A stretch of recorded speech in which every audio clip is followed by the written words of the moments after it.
Hi, welcome. My name is Francine Blythe, and I am the Executive Director of Vision Maker Media. We're headquartered and located in Lincoln, Nebraska, in the middle of the plains. North Dakota's north of us, and Kansas, Oklahoma, and Texas are down further south of us. Vision Maker Media got established in 1976. This is our 45th year anniversary, and we're very proud and happy to be collaborating with Americans for Indian Opportunities to present this panel today. Before I introduce the moderator, Laura Harris, I would like to take a moment to acknowledge the Indigenous people whose land we now currently are upon. In Lincoln, Nebraska, here in Lincoln, we are on the university campus of the University of Nebraska in Lincoln.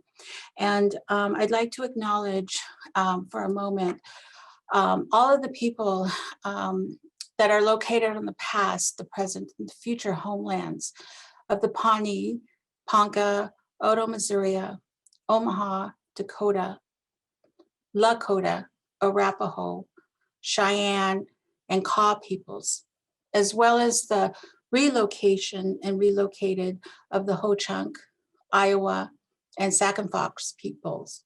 So if you please take a moment while we just, in silence, consider the years of displacement, violence, settlement, and survival that brings us together here today. This acknowledgement and the centering of Indigenous peoples is a start as we move forward.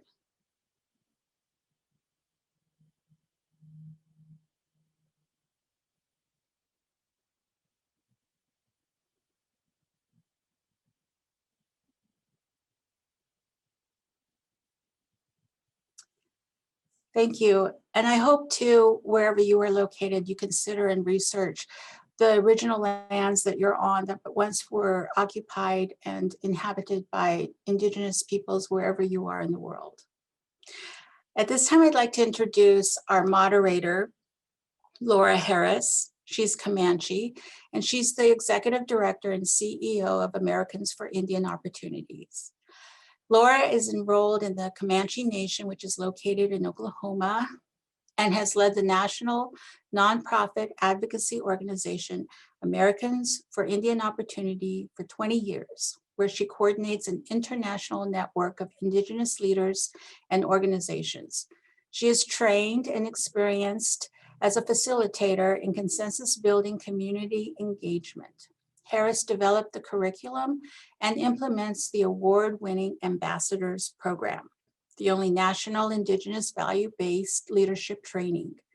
Harris also provides an AIO crafted cultural competency presentation, Indian 101, to hundreds of groups and businesses throughout the nation.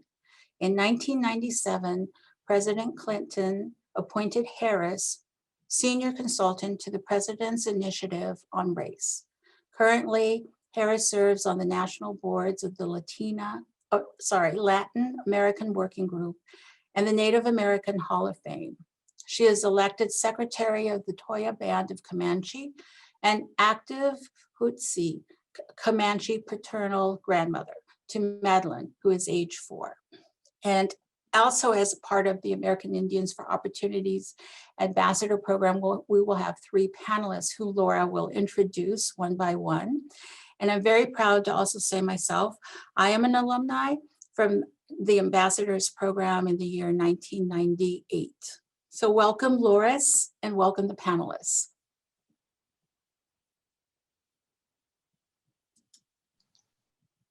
Mariweka. Na nania tsatsai, na namana, kwahara matana. I'm Laura Harris. I'm a citizen of the Comanche Nation. And as Francine told you, I'm the Executive Director of Americans for Indian Opportunity.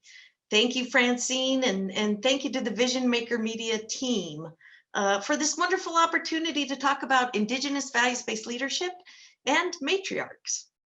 I'll tell you a little something about AIO. We're a 50-year-old organization, and we advance the rights of Indigenous peoples. AIO draws on our traditional Indigenous philosophies to foster values-based leaders, engage in transformative community engagement, And we host several collaborative action networks, including the Native Voice Network and the Ambassador Alumni Alliance. And we promote Indigenous worldviews and positive contemporary Indigenous narratives. That's our official our official introduction, but AIO is organized around a set of core cultural values we call Hairoquet. That's a Comanche word. It means just right. It means the number 4 as well. It has dual meaning. And we like the 4 because it helps us to remember those core cultural values, which we affectionately call the 4 R's: relationships, reciprocity, responsibility, and redistribution. Like I said, we're a 50-year organization, and all of our operations, programming, HR, everything is based on those 4 core cultural values, and is our leadership program, the Ambassadors Program. We've done a lot of work over our 50 years. We've worked in the area of urban Indian issues, housing, education, energy development, environmental protection, and tribal governance.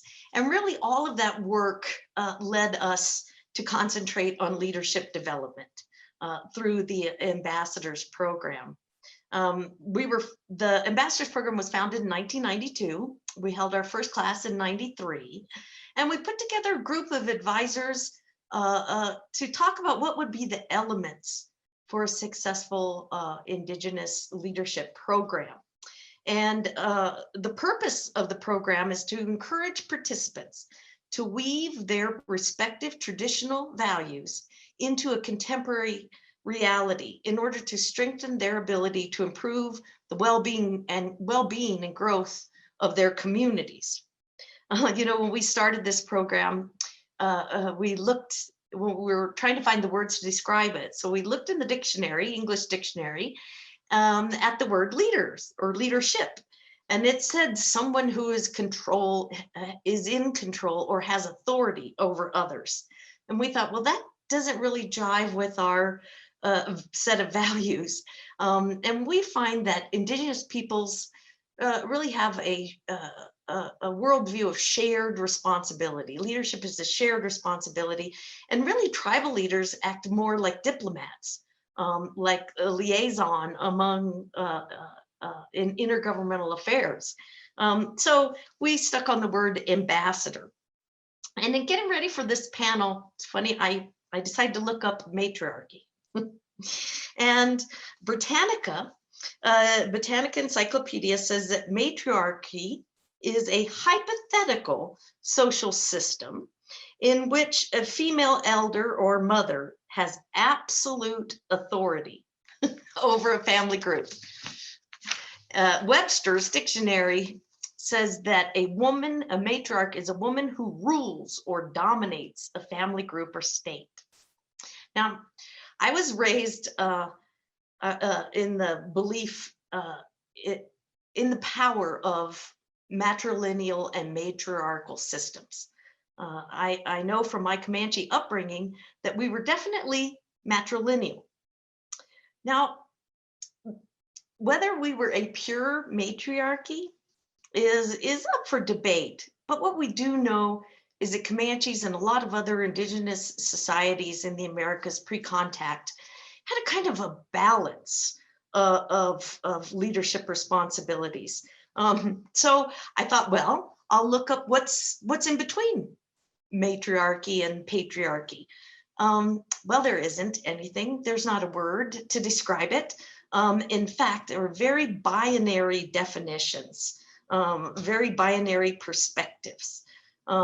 So matriarchy may not be the best word to use to describe, for instance, Comanche society.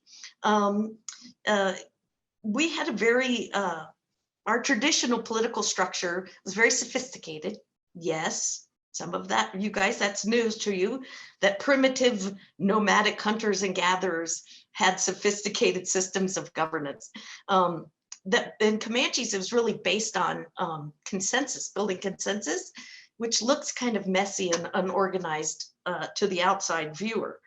But with this binary perspective, scholars have really overlooked an entire continent again. In the Andean people often talk about the balance of gender and the need to have leaders, both male and female. I think the Iroquois Confederacy would probably object to these binary definitions. You know, they had 3 branches of government: legislative, executive, and the judiciary. And the judiciary was called the Council of Grandmothers. And they held leaders accountable. They settled disputes.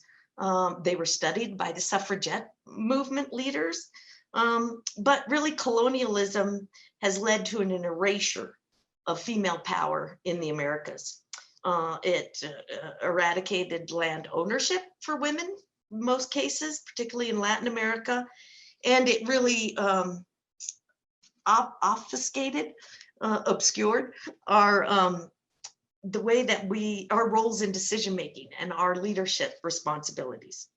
So for the purposes, when we use matriarchy tonight, we're talking really about balance and the shared responsibility of leadership in Indigenous communities traditionally. And I'll let our panelists continue this discussion. I want them to introduce themselves, and I'll start with Britney first. Britney Shulman is my colleague at AIO. She's the Director of Leadership Initiatives. Britney?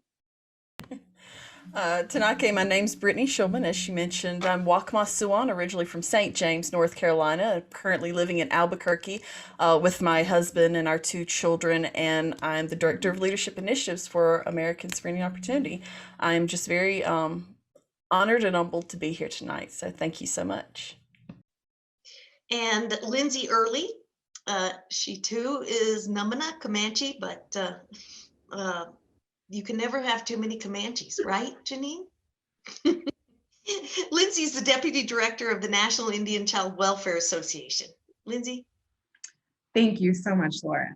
Maduo'e, Anani, it's Lindsay Early. And as Laura mentioned, I am the Deputy Director here at the National Indian Child Welfare Association. I was a member of the 2012 AIO Ambassadors class, and I'm just so thankful to be here tonight. Thank you, Laura. Thank you, Lindsay. And Janine is the Executive Director of the National Urban Indian Family Coalition. I will not say her names because the last time I did, she corrected me. Hi, Laura. Hi, everybody. My name is Janine Commonout, and I am a citizen of the Quinault Indian Nation, which is here in Washington State. I'm also Oglala from Pine Ridge, South Dakota. That's on my dad's side. My mom's side, I'm Heshquit from Southern Vancouver Island in BC, Canada, and Quaggle from Northern Vancouver Island in BC, Canada. All that is boarding school right there. I'm the Executive Director of the National Urban Indian Family Coalition, which is a coalition that works with 46 urban American Indian organizations in 32 cities and in 21 states. And I'm happy to be here. Thank you. Oh, and I'm class of 1999, Ambassador Program. Great, Janine, thank you. Well, we're really proud of the 200 and almost 250 Native American graduates of our leadership program. We've also expanded to include Indigenous peoples from other countries. So our graduates really represent, Brittany will correct me on this, but more than 40 states, 150 tribes, and 7 countries now. We have graduates, and they're really placed, they're in positions, we didn't place them, they placed themselves in positions of leadership, really having a great deal of influence, using their traditional tribal values to solve contemporary problems. So I'll start with Brittany, and we'll ask each of the panel to answer a couple of questions, and then we'll have time for questions and answers from our viewers. So stay tuned. We're glad you're going to be here. Brittany, As a director of the Ambassadors Program and a graduate of the program itself, can you share with us a little bit about your experience in the program and then running the program? Absolutely. First of all, I was in the 2010 class. I forgot that. I even wrote it down, funny enough. But what drew me initially to the Ambassadors Program is the best way to describe it is the story my grandmother would tell me. She was a she was a matriarch in the sense that she carried traditions and she carried a lot of the stories with her and passed them on to us. And the story is about the silverfish in our lake. We have a sacred lake, which is Lake Waccamaw. There's a little tiny silverfish darter, and it's endemic to that lake. And the story goes that there was a young man who was very clumsy and just wasn't very coordinated, and his peers would pick on him. But his grandmother would always tell him, "You are special. You are unique. You are here for a reason." And when there came a famine, because in every traditional story, at least ours, there's always a famine. The boy decided instead of coming with the village to pray, he wanted to go on his own because he didn't want to feel hurt, but he also wanted to do something for his people. And as he was praying, he tripped, he fell into a puddle. And in that tiny puddle, there were all these little fish swimming around, and the Creator said, "Take those fish and put them in the lake." And he scooped them up, ran and put them in, scooped them up, ran and put them in. He never tripped or fell the entire time. And that was really the heart of it. We are all here. What may look like flaws to other people, what may be something that's not necessarily recognized as leadership or as our skills or our growth, is that we have that to share and that we're here for a reason. And that really stuck with me, particularly the Ambassadors Program, because it's founded on values and Indigenous values. So one of the things that struck me my very first visit to Albuquerque in the program was that it was centered around the 4 R's, that we have relationships and that relationship is important, but each relationship has a responsibility to it, which is the 2nd R. And that responsibility is reciprocal in nature. And that's where the reciprocity comes in. And it's from those values that we also redistribute. And, if people kind of get scared, like, oh, wait, communism, not really. We want to make sure that we're sharing information. We want to make sure we're sharing resources, but we also want to make sure that everyone has an opportunity to share their gifts and who they are and where they come from. And as the director of the program, I have been fortunate enough to watch other folks grow, to watch the different cohorts of ambassadors just grow their abilities, build their connections. Because if you really look at the alumni of the program, it is a microcosm of Indian country. It is, you have executive directors, you have program leaders, you have chiefs and council members, and it's urban to rural reservation. The depth and breadth of the skills, the knowledge, and the diversity has been really important and also very strategic in how we're able to move forward and bring solutions, not just focus on the problems, but bring the solutions. And that was really what both grounded me in the Ambassadors Program, helped me understand it, and have helped me to, as I've been a director of it, move it forward into its next place. Thanks, Brittany. Well, how would you describe matriarchal leadership? Or, I come from a line of matriarchs, my great-grandmother, my great-great-grandmother, my mother, and I certainly dominate my family, but I don't really consider myself a matriarch in the larger sense, but I do know that I have a different approach to leadership than I think my male counterparts. But how would you describe female leadership? Well, Indigenous women leadership is one of the most beautiful things that has not been hurt so much by the colonial patriarchy. And I say that with the understanding that even though outsiders would see our traditional governments, and if you go back in my Waccamaw tradition, we had one chief, but that chief wasn't a rule leader. They weren't an authority. They were, like you mentioned earlier, more of an ambassador, someone who shared information and represented us to the outside world. So that's a very different approach than Western culture would call a chief per se. But Indigenous women leadership is actually centered on identity, values, and culture. At the very heart of any Indigenous woman leader, that is what is at the center of it. It's their culture, their values, their identity. And it doesn't matter whether you still live on your reservation, you're what would be considered very traditional, or if you grew up in an urban area. We know that those values transcend your location and who you are. But there are four really deep parts when you talk about Indigenous women leadership. One is that it's always centered on the future, so that the work you're doing and what you're trying to accomplish as a leader isn't really about this moment, this time, this place. It's about thinking 7 generations ahead, so that you're really focusing on the future and what's going to happen next.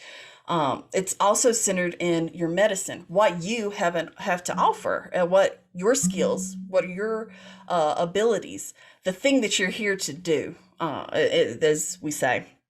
So your medicine and exploring that and being able to bring that to the table.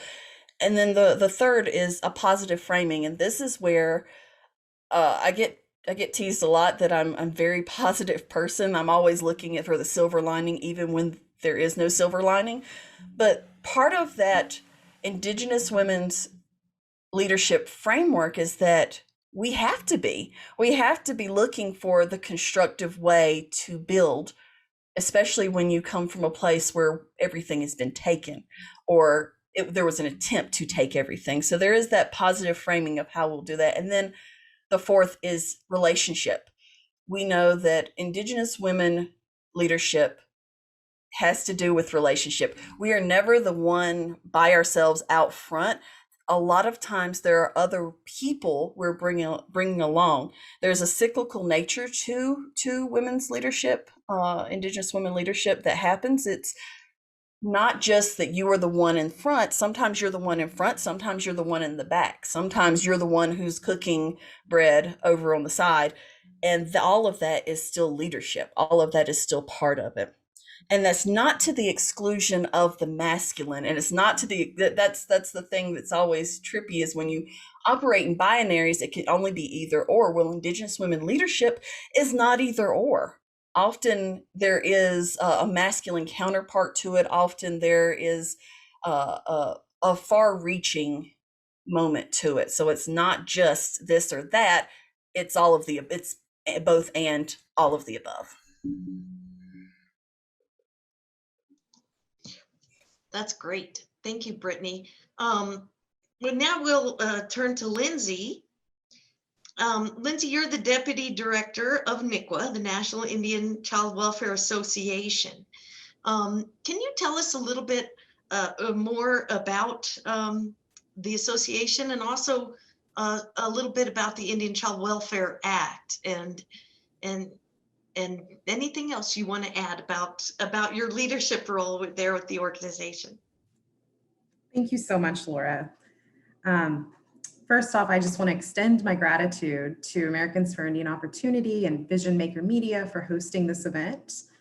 I'm so honored to share this space with you all tonight. The first time I heard of the Indian Child Welfare Act was when I was a child, at my own adoption hearing at the Comanche County Courthouse back home in Oklahoma. So this work is just very important to me, and I'm so fortunate to serve here at NICWA. The Indian Child Welfare Act, or ICWA as it's commonly called, was enacted in 1978 in response to a crisis affecting American Indian and Alaska Native children, families, and tribes. So studies revealed at that time, large numbers of Native children were being separated from their parents, extended families, and communities by state child welfare and private adoption agencies. So in fact, that research found that 25 to 35% of all Native children were being removed. And of those, 85% were placed outside of their communities or families.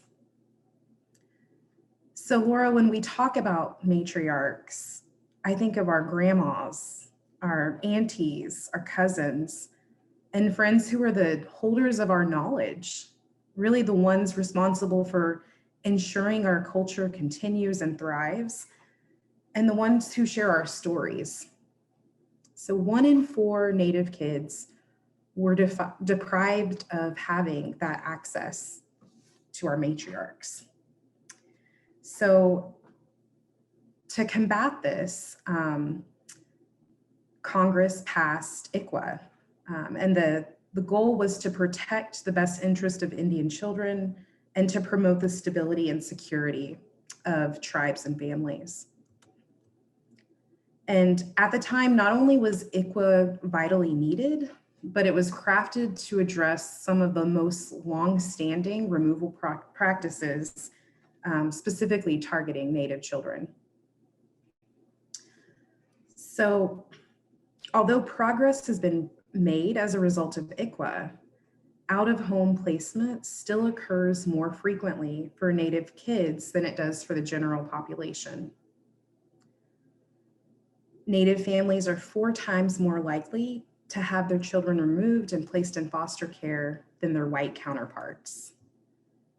So in spite of all of the advances achieved since 1978, ICWA's protections are still very much needed. And Laura, to answer the second part of your question, NICWA actually evolved from the Northwest Indian Child Welfare Institute, which was developed in 1983. And that it came from the need to train American Indian and Alaska Native child welfare workers in both reservations and urban-based Indian child welfare programs. So the Institute began training tribal workers, and in 1985, its staff, trainers, and advisors decided the Institute should continue its operations under Native control.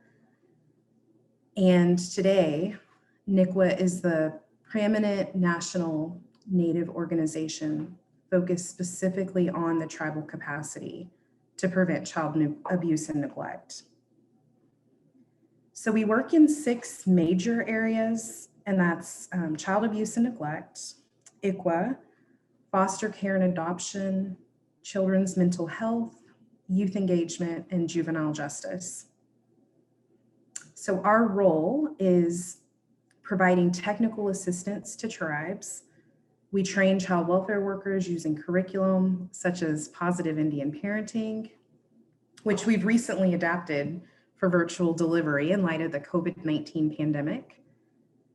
And we answer requests for information calls. And these calls come from all over the nation, from social workers, tribal leaders, and parents who may be interacting with the child welfare system for the first time.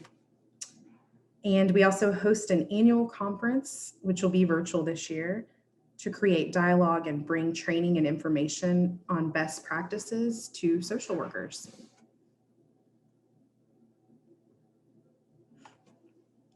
Great. And I will, we have a question about NICWA, so I will write that in the chat in just a minute.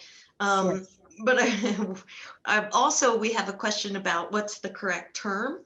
We get this a lot, Yes. and we know that many people often are chastised for the language they use. Lindsay and I are Comanche, so we're pretty easygoing about what you call us. We're also from Oklahoma, so don't call us late for dinner.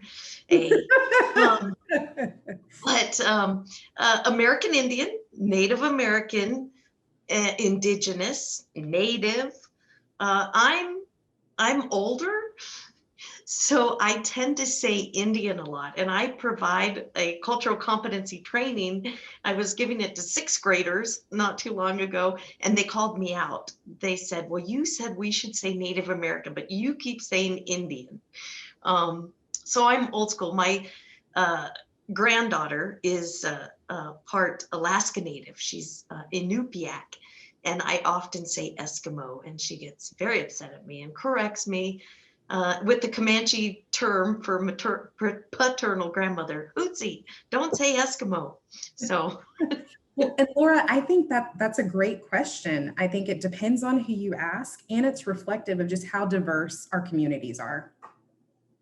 It is. It's exactly true. And I don't think you can go wrong with saying Indigenous or Native American. Yeah, and race is made up concept anyway. Yes, Lindsay.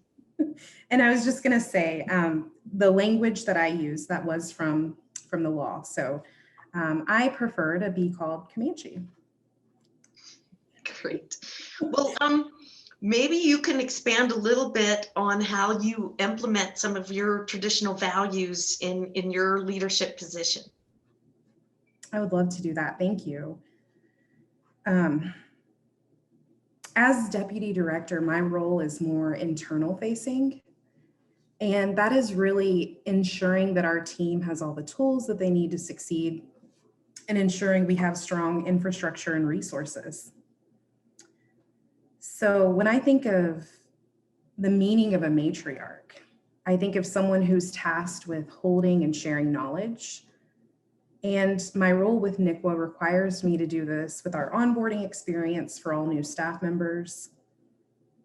And shared leadership is something you mentioned, Laura, at the beginning of our panel, and Britney mentioned this as well.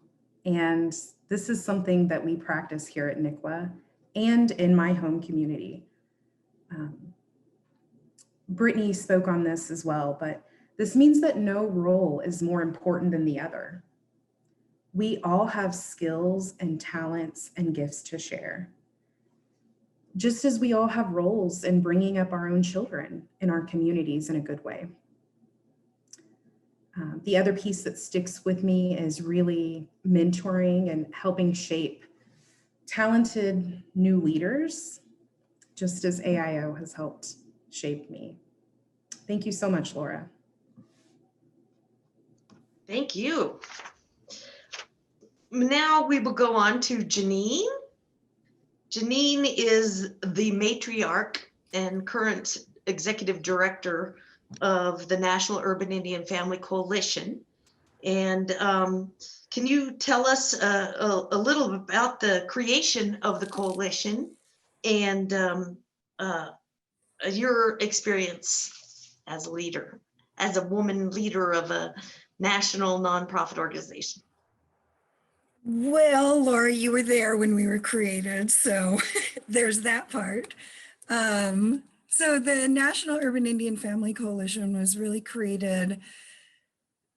I started really thinking about it during my experience within the Ambassadors Program, when I realized that there was a lot of attention being given at that time to, and rightly so, to on-reservation tribal programs. And at the time I worked in Indian child welfare actually, at an urban Indian organization in Seattle, Washington.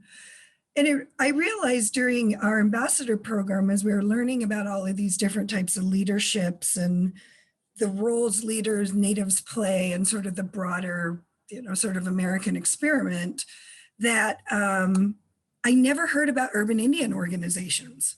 Never. You never heard about best practices.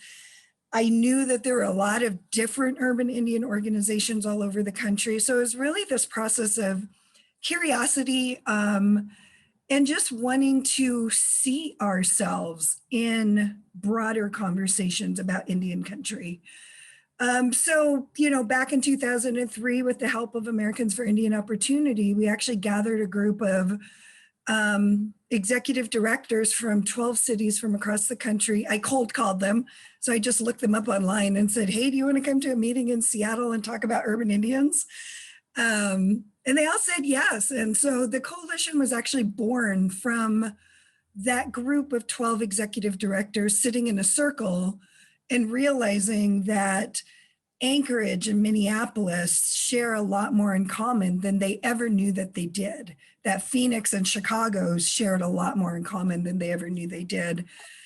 And so the group wanted to keep meeting, and that's really how we were born. So I think that that's a really effective way for an organization to start, is when your stakeholders themselves want to just keep going. Since then, you know, my role, I don't know that I would go so far as to say I'm a matriarch. I just don't know about all that, but I think being what I do see, like one of the things that I study, it's part of my job, is to really look at leadership.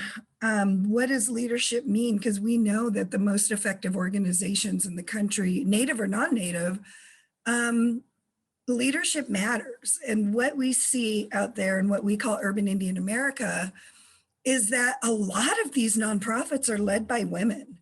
A lot of the broader social movements that happen within Indian country, and specifically in the cities throughout America, are actually started by the women. They're started by the grandmas and the female executive directors and the concerned aunties. And that just sort of keeps in stride with how we operate as Native people throughout the land. It doesn't matter if we're on or off a reservation. Those core cultural values follow us. They're not land-based. The values aren't land-based. So I think I'll leave it at that. I don't even know if I answered your question. Did I answer your question? Okay. You're doing great, and we're doing well on time. Go figure. That's female leadership. I'm just saying that. But can you tell us a little bit about how the Ambassadors Program affected your work, and how was it helpful in helping you to implement your values in a modern way? Yeah, I mean, absolutely it did. I think it was, you know, as our organization, like I said, we started with 12, we now have 46 organizations.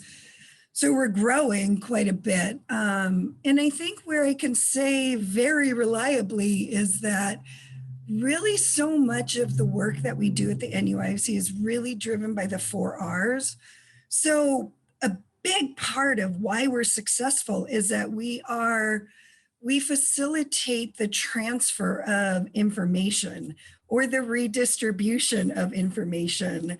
And our centers are at any given time constantly in contact with each other without us even knowing, because, you know, one will have a child welfare program here, you know, in Denver that, you know, Boston wants to know about. So there's constantly, we see the 4 R's at play every day, and how it plays out for us in real time on the ground is, you know, in the last couple of years, we've really become an intermediary funder.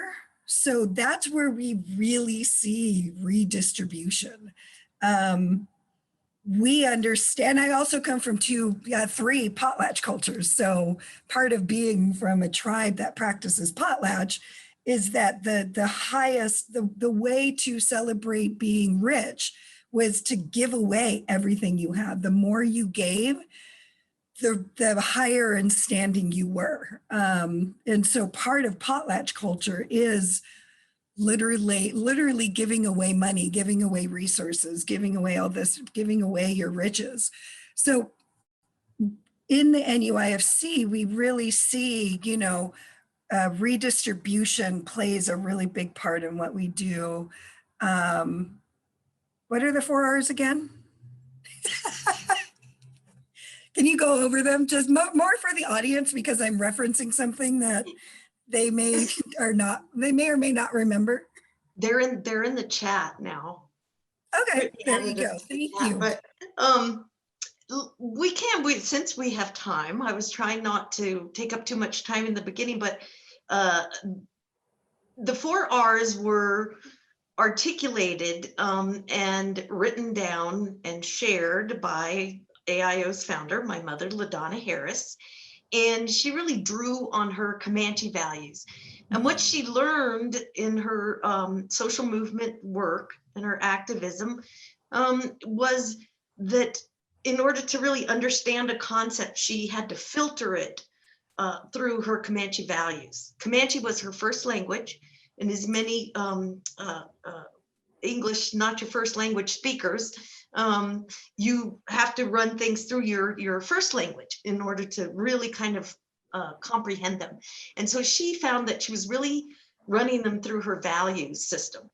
Relationships, that's the idea that we're all related. But even in a bigger sense, we are related to all things. Deb Holland, Congresswoman Deb Holland, now Secretary Deb Holland, is taking over the Department of Interior. And I was always taught that Native Americans are the only people in the Department of Interior. We're in there with rocks and trees and water, and we're the only people, so therefore we don't belong there. But I contend that we do belong there because we're there with our relatives, and we belong in just about every federal agency there is because we are stewards of our relatives. So science is just catching up. You know, they now say that we share the same DNA as broccoli. We are the very stuff of stars, literally. And those relationships come with responsibility. So if I take Janine as my sister, then I consider her children my children, and I have to take care of them. And same back and forth, because those relationships and responsibility are reciprocal in nature, as is the universe.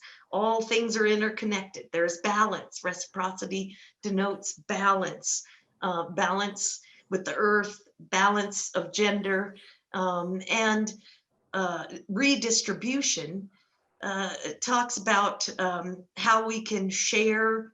Well, we, as Janine said, we had very sophisticated ways of redistributing wealth in our communities. And I personally believe in that.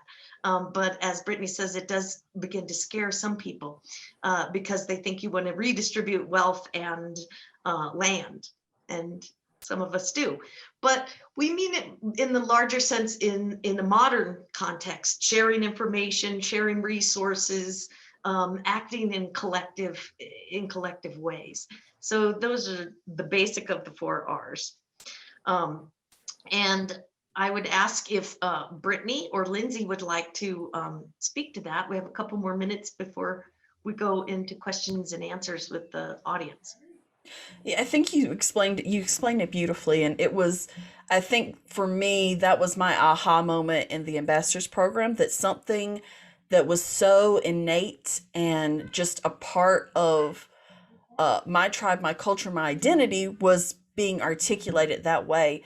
And even going so far as recognizing, as you mentioned earlier, rocks, trees, plants, we call the earth our mother. And that also means we have that relationship and responsibility with our mother and taking care of her. And that redistribution, part of it is part of making sure that our environment, our land, our mother is taken care of. Great. And Lindsay, did you have something to add to that? Thank you, Laura. I would just add, I know that in Western society, when we say redistribution, we think of economic resources, but I actually view this as intergenerational knowledge exchange. So that means, you know, making sure that this new generation has the skills and the things that they need to succeed. So I think of the Ambassadors Program. Yeah, thank you, Laura.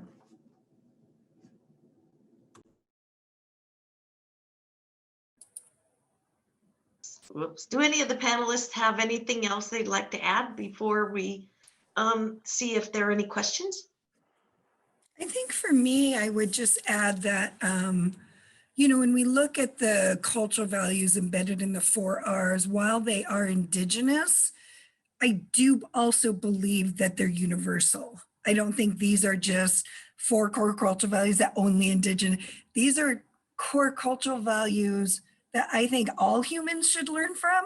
Like, I think we wouldn't be in as much trouble as we are today if we saw more of the 4 R's play out in our day-to-day, you know, sort of body politic and our day-to-day lives.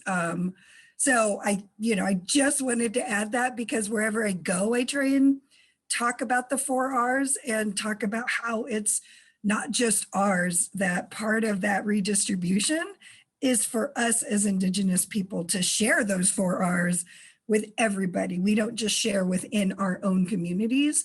We also share with, well, basically anyone that'll listen to us, including all of you out there listening. Thank you. Thank you for listening. Laura, if it's okay, I would like to add one more. When we think of how we assess the health of an organization, some of my Western counterparts may do that by profits or the bottom line. And here at NICWA, we actually measure the success and the health of our organization by evaluating our relational worldview. Just last month, we invited our staff to take part in that through a shared leadership lens. So that's something I wanted to add as well. And, we thought it was important to articulate these values and for everybody to really look at their own family values, their community values. Cultural identity, we find, is one of the key ingredients to being an effective leader, knowing who you are, where you came from, and what your community values are. But we thought it was important to share them because we have something to offer the rest of the world. While we look around, where all systems are failing, our education system, COVID has shown a light on the inequities of our systems and their failures. Education, criminal justice, social services, all of those, rich people are getting richer, poor people are getting poorer. We are polluting our mother more and more. Climate change is going to overtake us. So it would be great for the world to have a different worldview other than a kind of Euro-American capitalist idea of domination and control. So we believe that these 4 Rs are worth talking about and sharing because they are universal and they could be basically human values. So thank you for sharing that too, Britney. Janine, one of you. What class were you in? What's your tribe? Sorry. With 233 graduates, I sometimes lose it. So I'm going to look in the chat to see if there's any questions. If you guys see one that you want to take, just grab it. How do you suggest one build leadership roles in children or teach the 4 Rs to children in games or books specifically? I'm happy to take that one because one of the things that I did when I was a teacher in one of my lives, high school English on top of that. And one of the things that I would do is actually bring in how our how Waccamaw clan system worked, and that is that everyone had a job and responsibility. So the group, as they were going through whatever the project was, each one had an assigned responsibility for that project. So you never had one person who was like just showing up to do it. And then in that project, they all had to bring their collective work to it, and then they were able to move forward on that project. It's a very small group dynamic that can happen, but in that, the students were learning how they bring their medicine, their values to that work. And it's a very academic way of doing it, but I actually do it with my children and remembering that we each have to take turns and we each have a responsibility for each other, and they're 4 and 2. So my daughter will take care of her little brother, and her little brother will also in turn take care of his sister, whether it's helping them put their jackets on or their shoes, very little things, buckling up in the car.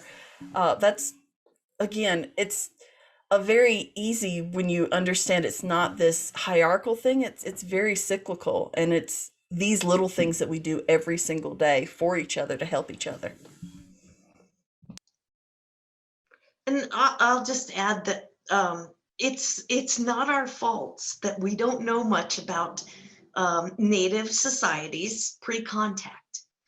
We don't study the history of America. We study the history of Europeans coming to America. So we're not included in textbooks. In my day, I think we got about a paragraph. Now we might get a whole chapter. I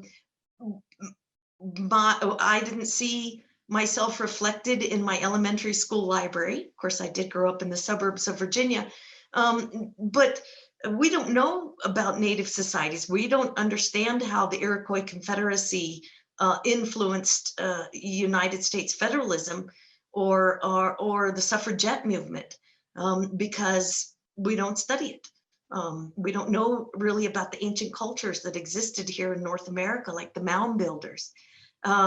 So it's not our fault that we don't know these things, and it's why we're left out of dictionaries and all those sorts of things as well, because colonization pretty much erased or attempted to erase our culture. And so there's a real movement, mostly of women, Illuminative, Indian Collective, Sundance, Indigenous programs, trying to change that tragedy narrative. There is a belief, and Hollywood promotes, and academia promotes the idea that we are extinct, that we were the vanishing race, and we we're these very interesting primitive people, and now we're gone.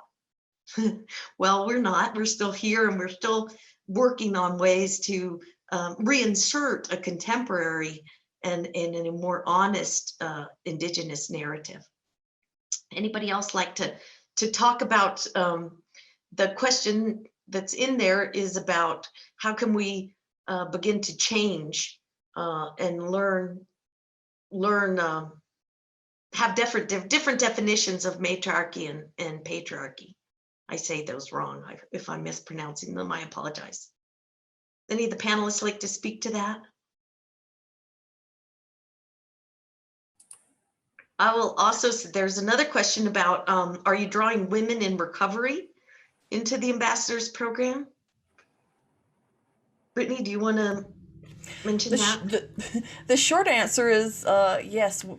The ambassadors program has never been an exclusive leadership program.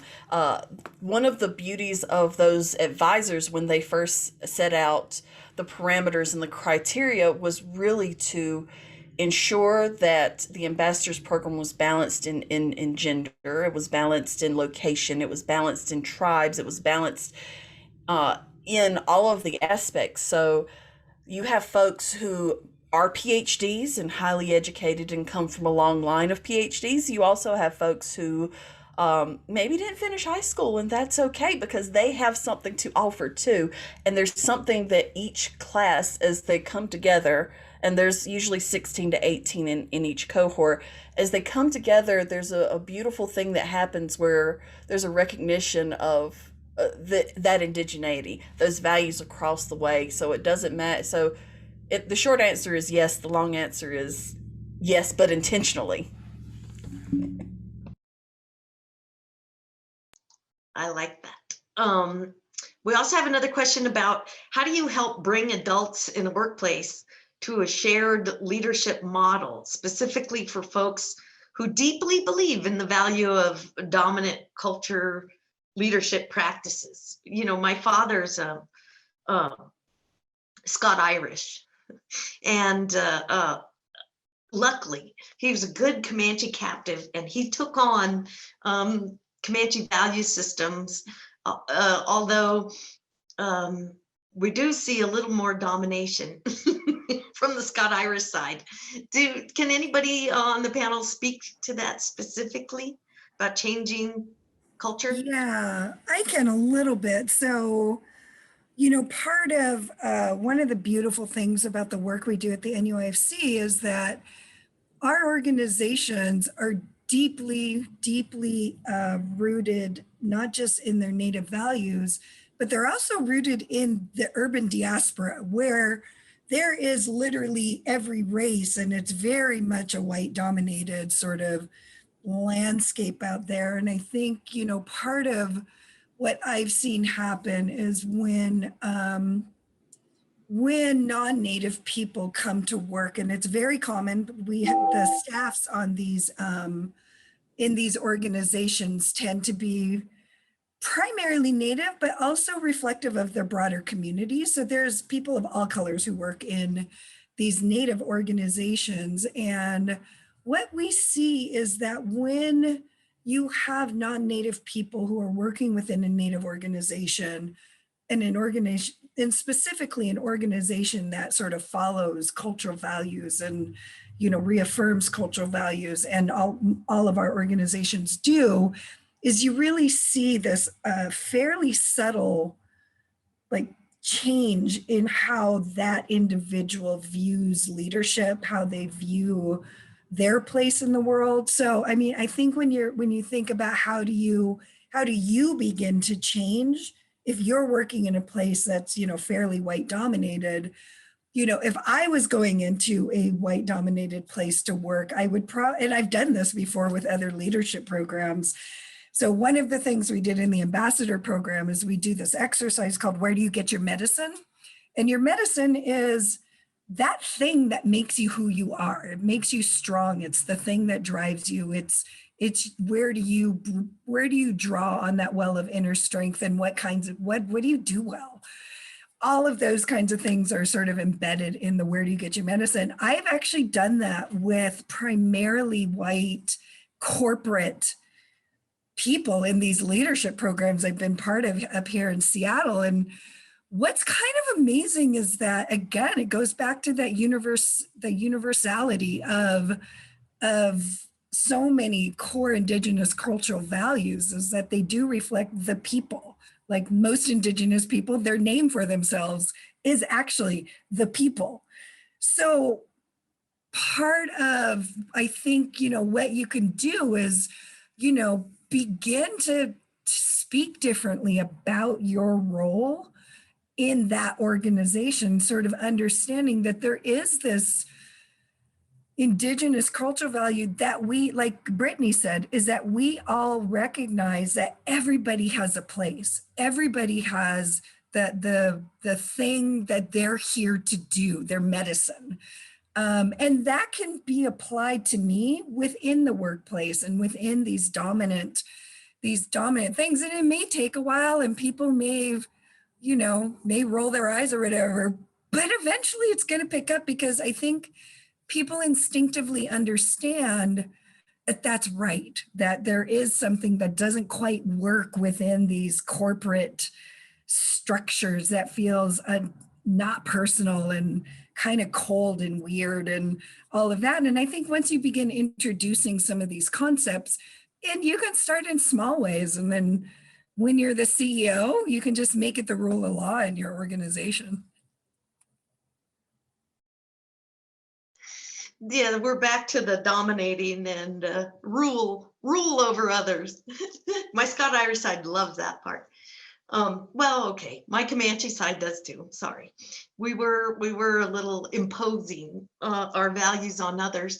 The one of the questions was about Secretary Holland, and how will leadership of the Interior Department look under her leadership, and is that different than her work as a member of Congress? Does anybody want to speak to that? We're very proud of Auntie Deb.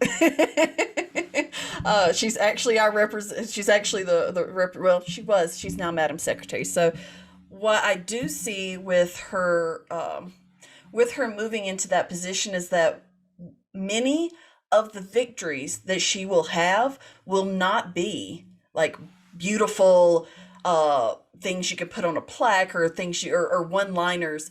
Really, if she could do nothing else, if she could institutionalize some of the practices within the Department of Interior so that they are less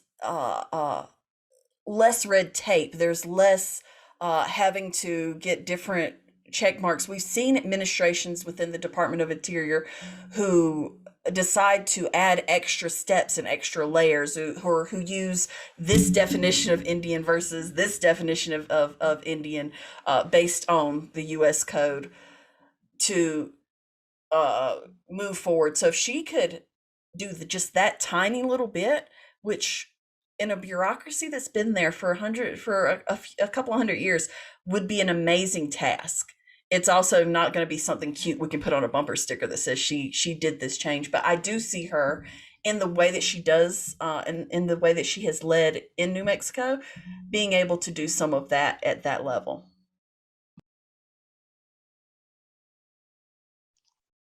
Thanks. And so we're at 7 o'clock, and our organizers at Vision Maker have said we can go over, but I know that some people will have to sign off. We appreciate your being here. If you have any questions, further questions, or want further information, we're happy to visit with you. You can email us at aio@aio.org, or you can go through Vision Maker to contact us, and we could continue the conversation. We'd love to talk about this stuff, and we'll continue to answer a few questions. I think that the idea of shared leadership and shared responsibility is really important as we move forward in these social change movements to create systemic change. I think that's one of the systemic changes that needs to be made, is this idea of patriarchy and male, more men in positions of power and leadership. We find that to be true in tribal government. The folks who are the folks that are speak for the tribe or represent the tribe publicly tend to be men. However, the people running the social service programs and the other kinds of administrative programs are women. We find that across the board, and I think we're starting to see that trend happening, and more women taking over leadership positions in those places. But as we build collectives and build coalitions in order to create change, we're going to have to find ways of sharing leadership. For Native Americans to create change, we're only about 2% of the population, or more, 2 or 3% of the population, and 75%, at least 75 to 78% of us now live in urban or suburban areas, away from our traditional land base and away from our tribal government. So when we want to create change here in Albuquerque, me and Brittany have learned that we have to get allies and build solidarity with other social justice organizations to create change. We've created a Native leadership collective in Albuquerque with a shared leadership, shared responsibility type of form structure. So I think learning more about shared responsibility of leadership is really important, and we're going to have to start talking about it in different ways, and not this Euro-American way of looking at successful leaders. And I'll say for the Ambassadors Program, it's not so much that we teach or train. We don't really like that word train. It's a peer-to-peer learning. The classes are usually between 16, 18 people, and they really teach each other and then teach us. We learn every year with each new cohort. There was a question about new cohorts. We're currently not recruiting for a new class right now. We've been kind of using COVID as a renewal, and to engage our alumni, to talk about the future of the program, and how being online now may kind of change the way that we redistribute that. So are my panelists keeping up with the questions? let's see, how much does the Ambassadors Program cost? Well, it doesn't cost the participants anything. We usually have 4 gatherings in different places. One takes place outside of the United States, and AIO raises the money from private sources in order to fund all the travel so that there's not an expense on the participant side. Here's one. What words of advice can you share to those of us who are trying to reawaken matriarchal ways in our families who have lost them due to residential school trauma and cultural genocide on our grandmothers, which, you know, continues today. If our audience doesn't know much about the murdered and missing Indigenous women movement or crisis that's taking place, and the movement that has been created to address it, you might Google it and look at that, because not only did genocide happen during colonialism, but the federal government engaged in a set of policies of assimilation that were detrimental to our culture, to our political systems, to our self-governing processes, in addition to our grandmothers. Anybody else like to take on that question?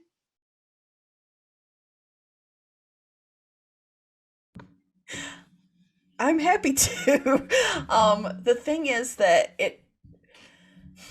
and I say this very delicately, understanding that many of our tribes have different experiences with colonialism, whether it was through residential boarding school, whether we were on the, some of us who were on the East Coast and were part of some of those first waves of disease that decimated populations. It doesn't matter at what point the civilization disruption happened, because yes, we were civilizations and those things disrupted our continuance. It's still in us. Just as historic trauma is in us, our values are still in us. And you can see sometimes just when you take a step back looking at how we operate and how we have continued to operate. And I'll give this example. For my tribe, we were very early Christianized, and we have Native American churches. And when I say Native American, run by natives, the natives are the deacons are natives. It's still Southern Baptist, but that is what it is. There was still moments where we sat on opposite sides as if we were still operating longhouse style. There were still programs that we did through our churches that still operated as we did traditionally. There were still clans or family groups that had different positions. And even though a lot of our language and a lot of our traditional culture was taken from us and was taken and minimized and stopped, we still found ways to do it. It's still there. It's still within you, and you can still call those things back.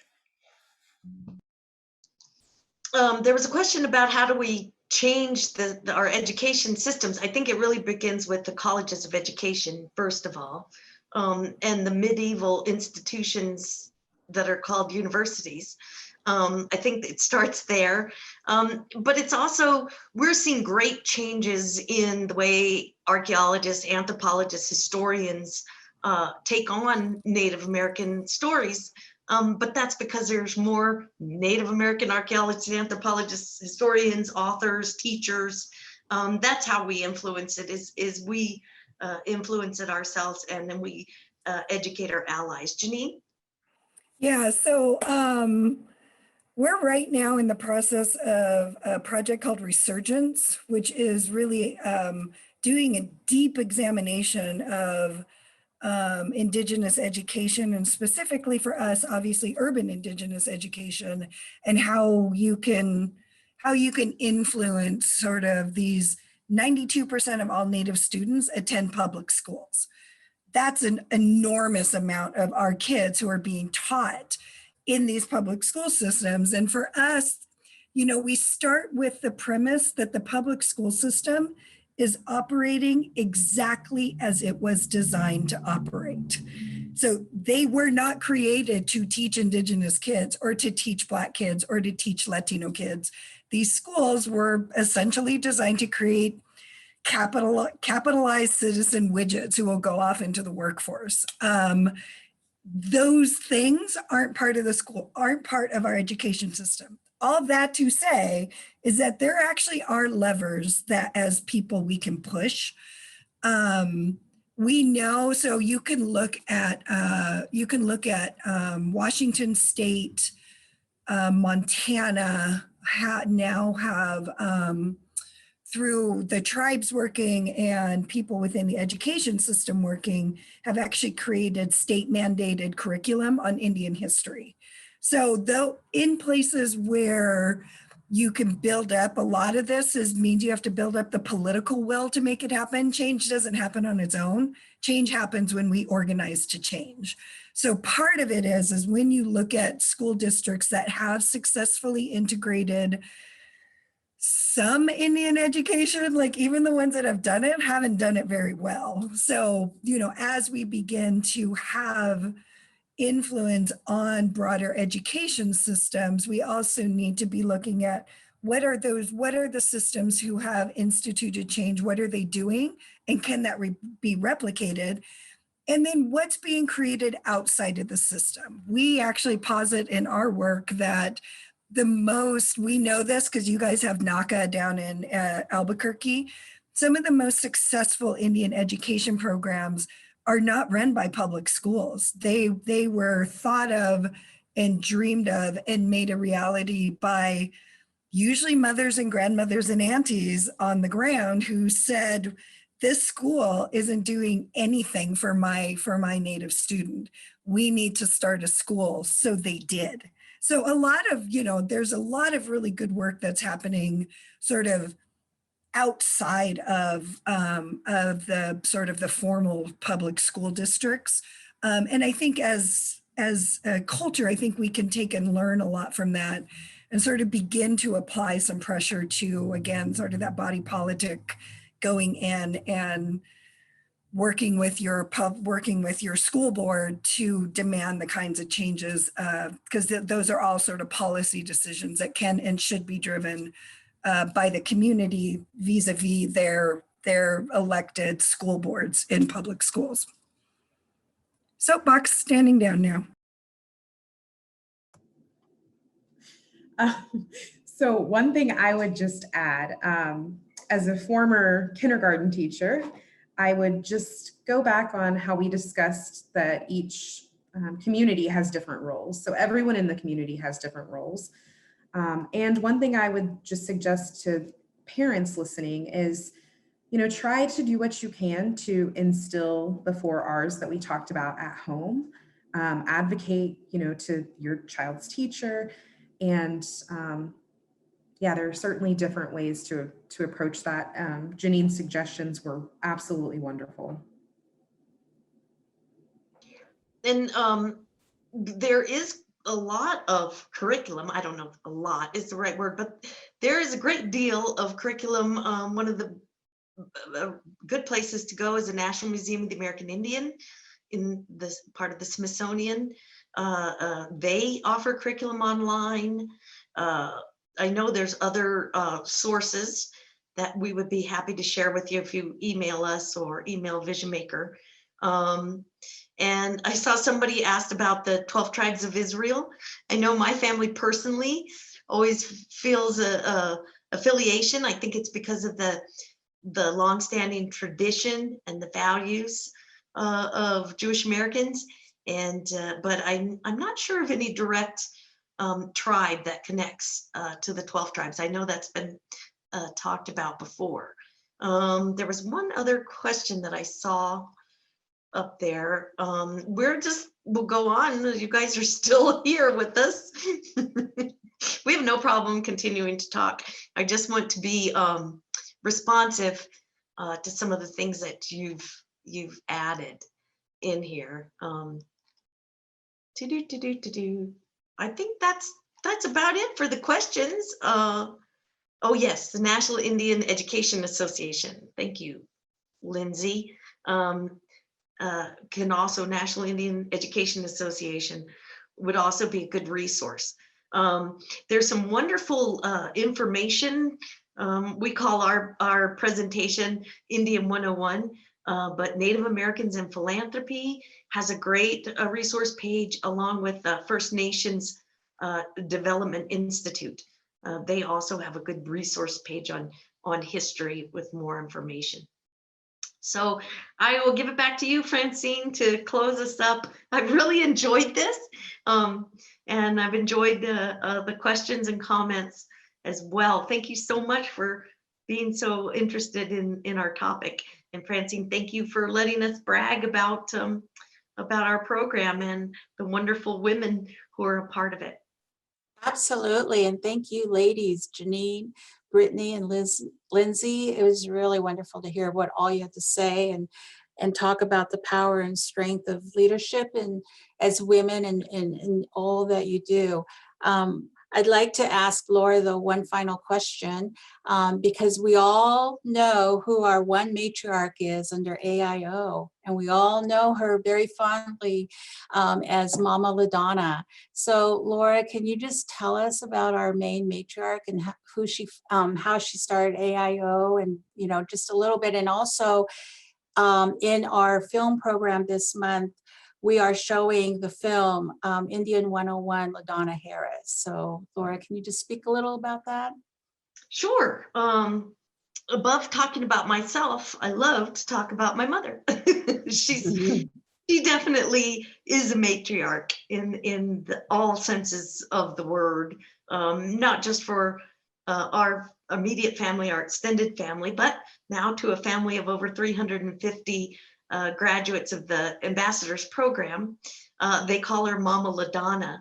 But she really got her start, I think, from her grandparents. She was raised on her grandparents' farm in southwestern Oklahoma during the Great Depression. Her grandfather was an Eagle medicine man. He was had peyote medicine. He was not a Christian.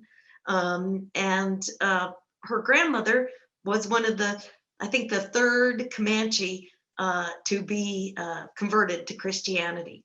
And my great-grandfather would drive the family to church, and he would sit outside of the church while mostly the women and children were in the church.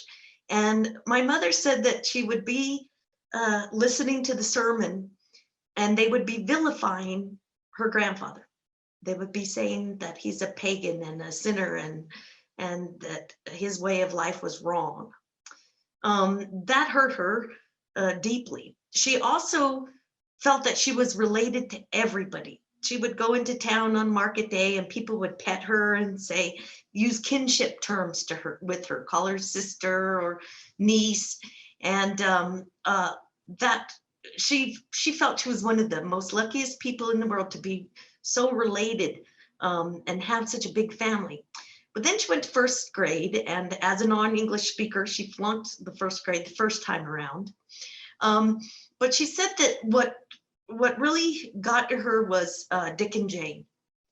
That was the American family. Her teacher presented them as a typical American family, a mother, a father, 2 children, a boy and a girl, and a cat and a dog.